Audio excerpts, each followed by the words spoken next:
The day Earth's ambassador to the Galactic Council received the news, he laughed. He thought it was a joke, a poor translation maybe, or some bizarre alien attempt at humor he wasn't culturally equipped to understand. But Ambassador Jenkins wasn't laughing 20 minutes later when the full recording arrived, complete with sensory data that couldn't be faked. 8-year-old Tessa Palmer had been on a school trip to Centauri Station when she wandered into a restricted area. 3 Parisian guards had neutralized what they called an unidentified biological intrusion. They had apologized for the disposal incident and offered compensation equivalent to 17 galactic credits, roughly the cost of a mid-range coffee maker. Jenkins watched the recording 14 times before he threw up. They killed her because she got lost, he whispered to his aide. They killed her and they're offering us a coffee maker. The news reached Earth 6 hours later. The planet that had spent the last 30 years desperately trying to prove it belonged in galactic society went eerily quiet. For 3 days, no official response was issued. The Galactic Council representatives assumed humans were processing grief differently than expected. They sent a polite inquiry about the delay, adding that the compensation offer would expire if not claimed within 1 standard galactic week. On day 4, every human ship in space simultaneously changed course, heading back to the solar system. Every human diplomat requested immediate transport home for urgent consultations. The Galactic Council noted these behaviors as moderately concerning, but classified them as typical isolationist regression following cultural distress. They were wrong. In the 3 decades since first contact, humanity had played the role of enthusiastic newcomers perfectly. They were the adorable puppies of the galaxy, eager to learn, quick to apologize for their backwardness, grateful for any scraps of technology tossed their way. Human representatives wore colorful clothing that amused the council species. They shared Earth music and art, which the older races found quaint and primitive but charming in its simplicity. Humans acted impressed by everything, asked permission for everything, thanked everyone for everything. What the council didn't know is that it had all been an act, a very long, very patient act. Deep beneath the Antarctic ice, Admiral Hayes watched the emergency session of Earth's Unified Defense Council with cold eyes. She had never trusted the aliens. Not once in 30 years. While politicians played nice and corporations chased alien tech, Hayes and a select group of military leaders from Earth's major powers had been preparing for exactly this moment. Protocol Omega is now in effect, announced President Okafor, her voice steady despite the gravity of her words. Admiral Hayes, you have full operational authority. Hayes nodded once. She had been waiting 3 decades for this moment, maintaining forces and developing weapons in secret while the rest of humanity played galactic citizen. She'd been called paranoid, a warmonger, a relic of pre-contact thinking. Now, she was humanity's best hope. Activate all sleeper cells, she ordered. Bring all phantom fleets online. We're done hiding. Across the solar system, dormant facilities whirred to life. On Mars, vast underground hangars opened, revealing ships no alien had ever seen. In the asteroid belt, mining operations transformed as workers removed false panels from equipment, revealing weapons of terrifying capability. From Neptune's clouds rose 3 massive battlecruisers that had been hiding in plain sight, disguised as automated research stations.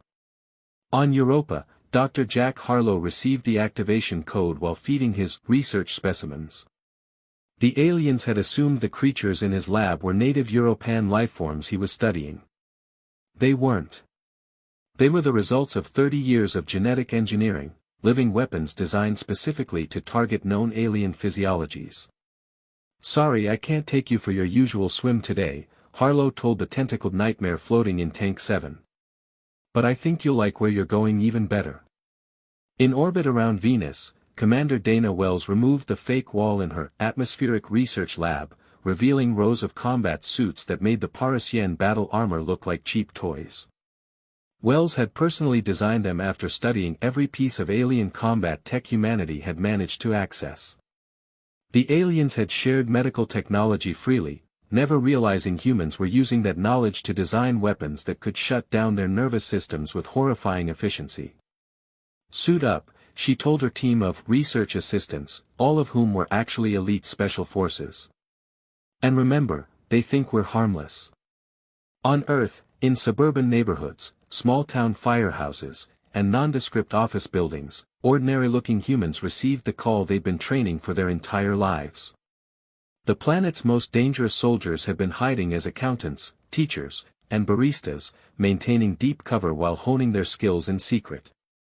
In low Earth orbit, 12 satellites that had supposedly been broadcasting entertainment channels quietly shifted purpose, revealing themselves as the control nodes for a defense grid that encompassed the entire solar system. The mesh of seemingly innocent communication relays that humans had painstakingly built throughout their system transformed into a web that could track and target any ship that entered human space. In Geneva, the Human Diplomatic Corps sent one final message to the Galactic Council, regarding incident #GC-39471 involving human juvenile Tessa Palmer. Compensation offer rejected. Human representatives are withdrawing from Council operations pending further notice. All non-human vessels are required to leave Sol system within 24 hours. The Vroden Ambassador, a gaseous entity contained in an elegant hoversphere, found this message amusing. "They're throwing a tantrum," he burbled to his colleagues. "How very immature. They'll calm down eventually." The Parisian High Commander wasn't so sure. "There's something wrong about this," she said. "The monitoring stations around Sol are going dark one by one. Their primitive technology is probably malfunctioning from the emotional strain," the Thrax representative chittered dismissively. "Humans are highly emotional creatures. Remember how they cry over fictional characters in their entertainment streams?" Meanwhile, Admiral Hayes stood in the control room of humanity's true headquarters, buried 2 miles beneath the Pacific Ocean. Around her, screens displayed the status of forces no alien race had ever imagined humans possessed. "All Phantom fleets report ready," her aide announced. "Project Lazarus forces are deployed. The Reaper program is online." Hayes nodded, studying the tactical display. Humanity had spent 30 years smiling, bowing, and scraping, all while preparing for war. They had reverse-engineered every piece of alien tech they could get their hands on. They had listened while aliens spoke freely around them, assuming that simple humans couldn't possibly understand their advanced concepts. They had watched and learned and built. "Send the final warning," Hayes ordered. "Let's see if they're smart enough to take it." The message that went out to every species that had ever made contact with Earth was simple: humanity withdraws from all galactic agreements effective immediately. The death of Tessa Palmer will not be forgotten. What follows is on your heads. In the Galactic Council chamber, the final message was met with bemused confusion. The Vroden ambassador's hoversphere bobbed in what passed for laughter among his kind. "What exactly do they think they're going to do?" he asked. "They barely have interstellar capabilities. Their weapons are centuries behind ours." The Thrax representative chittered in agreement. "Perhaps we should send a peace delegation. Explain the proper protocols for grieving and moving on." Only the Parisienne remained silent, a creeping unease spreading through her exoskeleton. There had always been something off about the humans, something that didn't quite fit with their eager, deferential behavior. Something in their eyes when they thought no one was looking. Her unease grew when reports came in that all human communications had gone silent across the galaxy. No human ships were responding to hails. No human outposts were transmitting their usual cheerful status updates. And then, one by one, the Galactic Council's monitoring stations around the Sol system began to go dark. The Galactic Council chambers erupted into chaos when the Parisian Defense Fleet sent a panic transmission before going completely dark. 6 dreadnoughts, gone in under 3 minutes. The recording showed only glimpses, strange ships emerging from what appeared to be tears in space itself, weapons that seemed to ignore shield technology entirely, and most disturbing of all, the complete silence of the human vessels. No demands, no threats, just methodical destruction. This is impossible. The Vroden ambassador's hoversphere pulsed erratically, its containment field struggling to maintain cohesion as the gaseous entity inside agitated. Their technological development was carefully monitored. We've had observers on their planet for decades. The Thrax representative's mandibles clicked rapidly. They've been deceiving us. The question is for how long? Since the beginning, said a voice from the chamber entrance. All eyes turned to see Ambassador Jenkins standing there, now dressed in a simple black uniform instead of the colorful, slightly ridiculous outfits humans typically wore to council meetings. We've been lying to you since day one. Jenkins walked calmly to the center of the room. 30 years ago, when your scout ships first approached Earth, our early detection systems picked them up. We had a choice, reveal our true capabilities or play dumb. We chose the latter. Every bumbling diplomat, every wide-eyed scientist, every human who acted impressed by your advanced technology, was part of the act. The Vroden's hoversphere darkened in disbelief. But your ships, your weapons, were props, Jenkins shrugged. Meanwhile, we studied everything about you. You thought you were observing us, but we were the ones doing the real observation. The Council's Grand Arbiter, a crystalline being that rarely spoke, chimed in with harmonics that translated as confusion. But why maintain such an elaborate deception? Because humans have one trait you all lack, paranoia. Our history is full of more powerful civilizations destroying less advanced ones. We weren't about to let that happen to us. So we played the part you expected, the naive newcomers, happy for scraps from your table. The Parisian commander had gone completely still. What are your demands? Jenkins laughed, a harsh, cold sound nothing like the hearty chuckles humans were known for in council meetings. Demands? You killed a child and offered us the equivalent of a coffee maker. We're not here with demands. We're here with consequences.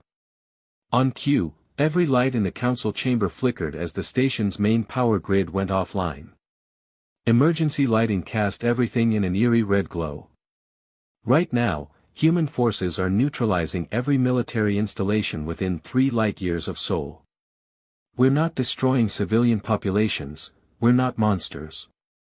But your ability to project force anywhere near our space is being permanently removed. This is irrational, the Thrax representative chittered. One human child does not justify. One human child justifies everything, Jenkins cut in sharply. That's something you clearly don't understand about us. We weren't hiding our technology, we were hiding our nature. Humans are social predators with pack bonds.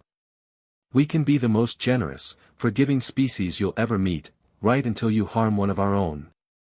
Especially a child. On the main view screen, footage appeared showing strange craft emerging from Jupiter's atmosphere, massive ships that had apparently been hiding there for years. From Saturn's rings came swarms of smaller vessels, their hulls composed of materials no council scientist had ever documented. The truly frightening thing, Jenkins continued, watching the council members observe the footage, is that we're still holding back. What you're seeing is just our first response capability. The Grand Arbiter's crystalline form vibrated in what translated as extreme concern. Ambassador Jenkins, surely there can be diplomatic resolution. We can offer. Her name was Tessa, Jenkins interrupted, his voice suddenly thick. She liked drawing horses and wanted to be an astronaut. Her parents are being sedated because they can't stop screaming.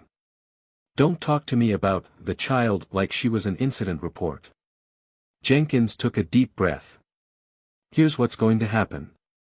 A new set of protocols regarding human interaction will be implemented immediately. Any violence against a human being will be considered an act of war against all of humanity. Not subject to council adjudication, not open to negotiation. You cannot dictate terms to the entire Galactic Council. We represent over 300 species. And yet here I am, dictating terms. Jenkins' smile was cold. Look outside. The view screen shifted to show the space around the council station. It was surrounded by ships that had certainly not been there an hour ago, vessels of a design no council member had ever seen. We've been in your communication networks for years, Jenkins continued. We know the access codes to every major defense system in council space. We can shut down your infrastructure or turn it against you with a few keystrokes. The Grand Arbiter's harmonics shifted to what translated as resignation. What do you require? The 3 Parisian guards who killed Tessa will be turned over to human justice. The official who authorized the disposal as well. Your species will fund an educational foundation in Tessa's name for the next 1,000 years. And the Galactic Council will officially recognize Earth space as sovereign territory. This is extortion. No, Jenkins corrected. This is the new reality.